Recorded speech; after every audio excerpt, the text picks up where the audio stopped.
Hello दोस्तों, welcome to my YouTube channel grow up. Please like, share and subscribe my channel and click the bell icon. दोस्तों, आज हम उत्तराखंड का इतिहास पढ़ेंगे, जिसको हम 3 भागों में पढ़ेंगे: प्राचीन काल, मध्यकाल और आधुनिक काल।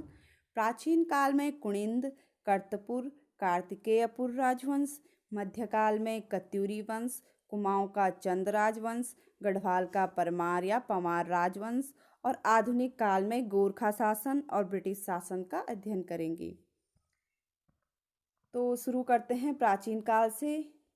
इसमें पहला वंश है कुणिंद शासक। इनको उत्तराखंड पर शासन करने वाली पहली राजनीतिक शक्ति मानते हैं। अशोक के कालसी अभिलेख से कुणिंदों के पहले मौर्यों के अधीन होने की बात ज्ञात होती है। इस वंश का सबसे शक्तिशाली राजा अमोधभूति था और उसकी मृत्यु के बाद यहाँ पर शकों और कुषाणों ने अधिकार कर लिया। जौनसार बाबर और लैंसडाउन पौड़ी में कुछ मुद्राएं मिली हैं, जिनसे पता चलता है कि ये यहाँ पर योद्धियों का भी शासन रहा। सीलवर्मन, जिनको कुछ विद्वान कुणिंद मानते, कुछ योद्धेय मानते हैं, उन्होंने बाड़वाला यज्ञ वेदिका का निर्माण कराया। इसमें दूसरा है कर्तपुर राज्य। इस राज्य के संस्थापक भी कुणिंद थे, क्योंकि सबसे पहले कुणिंदों ने यहाँ शासन किया। उसके बाद अनेक छोटी छोटी शक्तियों ने यहाँ पर शासन किया, जिनमें शक और कुषाण भी थे।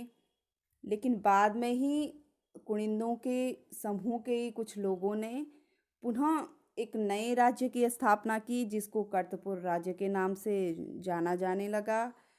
इसका क्षेत्र उत्तराखंड, हिमाचल प्रदेश, रोहिलखंड का उत्तरी भाग था। रोहिलखंड जो कि यूपी का उत्तर पश्चिमी भाग है। फिर इनको पराजित करके यहाँ पर नागों ने अधिकार किया और नागवंश की स्थापना हुई। नागों के बाद कन्नौज के मौखरियों ने यहाँ पर शासन किया। मौखरी वंश का अंतिम शासक ग्रहवर्मा था। हर्षवर्धन ने इसको मार दिया और इसके बाद यहाँ पर हर्षवर्धन का शासन हो गया। इससे एक बहुत ही इम्पोर्टेंट क्वेश्चन एग्जाम में आता है कि हर्षवर्धन के शासनकाल में कौन सा चीनी यात्री उत्तराखंड भ्रमण पर आया था। तो इसका आंसर है वैनसांग। हर्ष की मृत्यु हो गई और उसके बाद उत्तराखंड पर अनेक छोटी छोटी शक्तियों ने शासन किया, लेकिन जो एक शक्ति उभर कर सामने आई वह था कार्तिकेयपुर राजवंश, जिसकी स्थापना 700 ईस्वी में हुई और इस वंश ने लगभग 700 से 1030 ईस्वी, लगभग 300 सालों तक यहाँ शासन किया। इसको उत्तराखंड का प्रथम ऐतिहासिक राजवंश भी कहते हैं। पहले इनकी राजधानी जोशीमठ, जो कि चमोली में है, उसी के पास में एक स्थान है कार्तिकेयपुर, वहाँ पर थी। बाद में इन्होंने अपनी राजधानी बैजनाथ बागेश्वर में बनाई। इस वंश का पहला शासक वसंत देव था।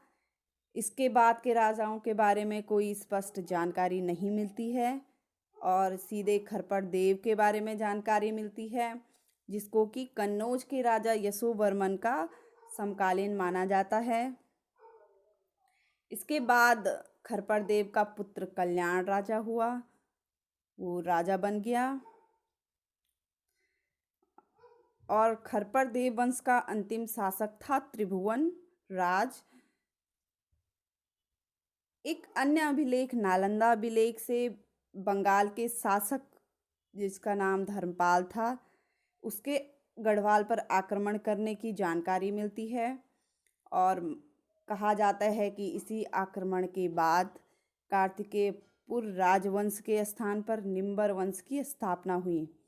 निम्बर वंश से एक बहुत इम्पॉर्टेंट क्वेश्चन एग्जाम में आता है कि किसने जागेश्वर में विमानों का निर्माण कराया था।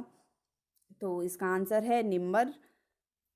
निम्बर के बाद उसका पुत्र ईस्टकर्ण शासक बना।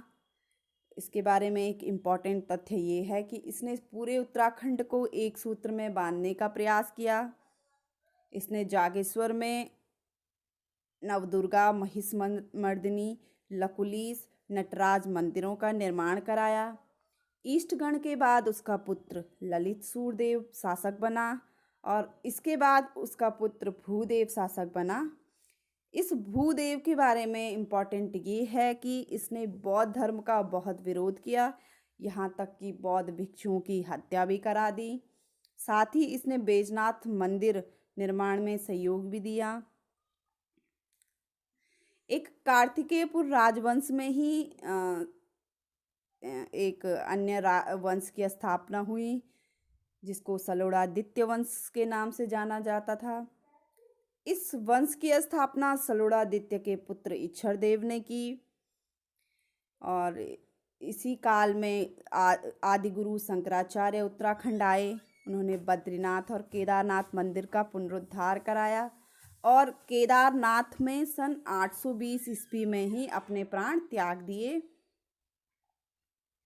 कार्तिकेयपुर शासकों की राजभाषा संस्कृत थी और लोकभाषा पाली थी।